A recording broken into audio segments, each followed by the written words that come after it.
पिलामाने आज क्लास को समस्त को स्वागत। आज क्लास रे पिलामाने आमे देख हम इतिहास आज क्लास 10th केतक शॉर्ट क्वेश्चन गुटे देखा जमीक आमर वर्तमान चली अच्छी इंटरनल असेसमेंट एग्जाम चली अच्छी से जो आम शॉर्ट क्वेश्चन गुड़ाक अच्छी से आमर जिते यूनिट पढ़ा सारी विद्यालय मानक यूनिट 2 यूनिट 3 यूनिट 4 ये यूनिट रे गोटे गोटे यूनिट 5-5टी क्वेश्चन आसूची तो से क्वेश्चन गुड़िक आम आज डिस्कस करवा। देख पे देख आम जिते बेले यूट्यूब देख कौन आंसर नहीं कहीं हाँ तो से पढ़ो ना कि ठीक ना तो आम कतोटी निर्दिष्ट भाव में गोटे गोटे पाठर जदि आम से 30टा क्वेश्चन को जदि आम सल्व कर जाए मन रखी जाए से 5टा निहाती आसो। तो ये वीडियो में आम 50टी एपरी शॉर्ट क्वेश्चन गुड़िक देखा से शॉर्ट क्वेश्चन मध्य निश्चिंत भाव में तुम मानकर आसीपर। तो फास्ट यूनिट अच्छे हिस्ट्री यहाँ आमर कौन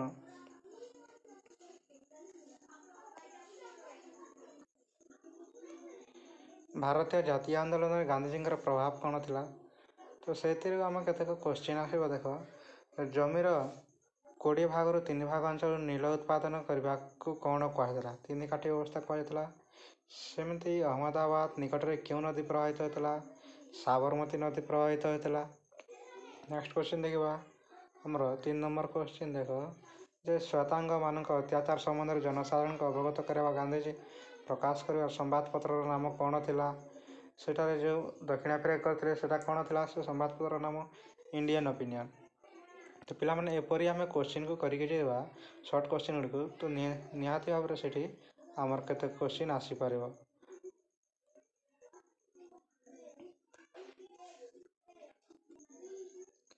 नेक्स्ट क्वेश्चन देखा आमर देख जालियाना बाग हत्याकांड क्यों राज्य संगठित होता। जालियाना बाग हत्याकांड क्यों राज्य होता पंजाब रे होता। दक्षिण अफ्रिका रे प्रचलित कलागरा भेदभाव को कौन कहला सेठारे कहता कलागरा भेदभाव को वर्ण वैष्णव नीति बोली कहुला। नेक्स्ट क्वेश्चन गुड़ा देख पिला तो किए श्रमिक मान प्लेग बोनस देउथिले अहमदाबाद लुगा कारखानार मालिक माने क्यों घटनार प्रतिवाद स्वरूप विश्वकवि रवींद्रनाथ ठाकुर नाइट पद छाड़ी से जालियानाबाग हत्याकांड को देखिए से विश्वकवि रवींद्रनाथ ठाकुर नाइट पद को छाड़ी थे। नेक्स्ट क्वेश्चन देखा पे आमर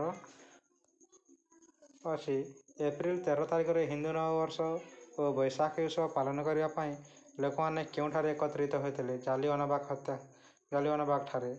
गांधीजी द्वारा भारत में संगठित प्रथम आंदोलन कौन थिला चंपारण आंदोलन। गांधीजी द्वारा प्रथम आंदोलन था चंपारण आंदोलन। नेक्स्ट क्वेश्चन पे देख 10 नंबर आमर प्रति वर्ष एप्रिल 13 तारिख में पंजाब क्यों उत्सव पालित होता है बैशाखी उत्सव। बैशाखी उत्सव से समय पालन कराइला। महात्मा गांधी केवे बारिस्टर पढ़ाई इंग्लैंड जाते 1888 मसीह इंग्लैंड जाते। नेक्स्ट क्वेश्चन पे देख इंग्रेज सरकार गांधीजी को क्यों उपाधि प्रदान करते काइजर हिंद। काइजर हिंद माने कौन देशर मुख्य बोली कहते काइजर हिंद उपाधि प्रदान करते। नेक्स्ट क्वेश्चन 14 नंबर देख पिलाने जोहान्सबर्ग एम्पायर थिएटर हॉल रे केवे अंगुली छाप आईन को विरोध कर एक साधारण सभा होता 1906 सेप्टेम्बर 11 तारीख दिन। नेक्स्ट क्वेश्चन देख 15 नंबर आमर दक्षिण अफ्रिका रे बास करुवा गोरा लोक मान कौन कहला श्वेतांग बोली कहला। 3 काठिया व्यवस्था उच्छेद फल इंग्रेज मालिक माने चाषी को केते भाग अर्थ फेराउथिले 25 भाग।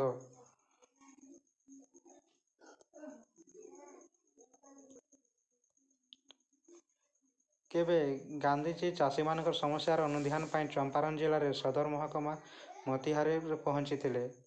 केबे जाते गांधीजी से 1917 एप्रिल मसरे।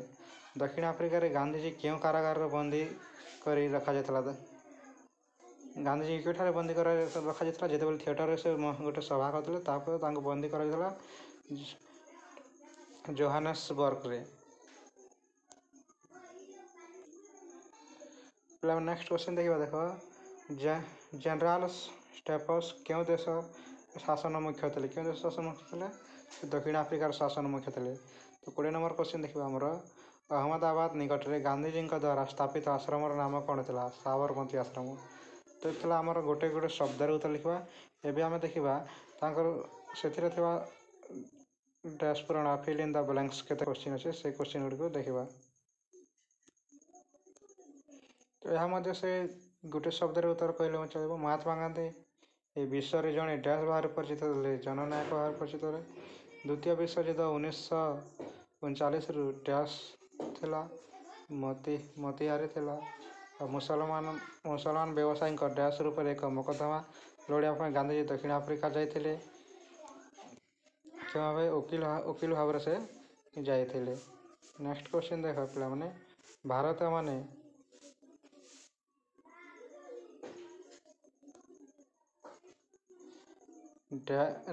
ରାତି ପରେ ଡ୍ୟାସ୍ ପରେ ଘରୁ ବାହାରକୁ ଯାଇପାରିନଥିଲେ? ରାତି 9ଟା ପରେ ଘରୁ ପ୍ଲେକ୍ ବୋନସ୍ ଡ୍ୟାସ୍ର ଲୁଗାକଲ ଗୁଡ଼ିକରେ ପ୍ରଚଳିତ ଥିଲା? ଅହମ୍ମଦାବାଦ ଠାରେ ପ୍ରଚଳିତ ଥିଲା।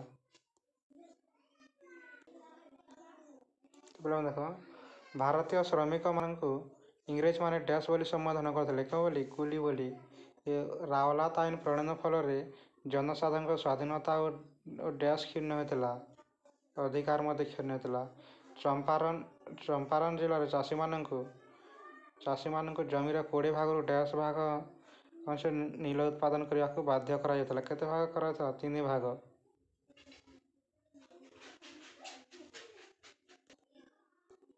ନେକ୍ସଟ କ୍ୱେଶ୍ଚିନ୍ ପିଲାମାନେ ଦେଖ ଡ୍ୟାସ୍ ମସିହାରେ ଏପ୍ରିଲ 8 ତାରିଖରେ ରାଓଲାତ ଆଇନ ବିରୋଧୀ ଆନ୍ଦୋଳନ ପ୍ରତ୍ୟାହାର ହୋଇଥିଲା? 1919 ମସିହାରେ।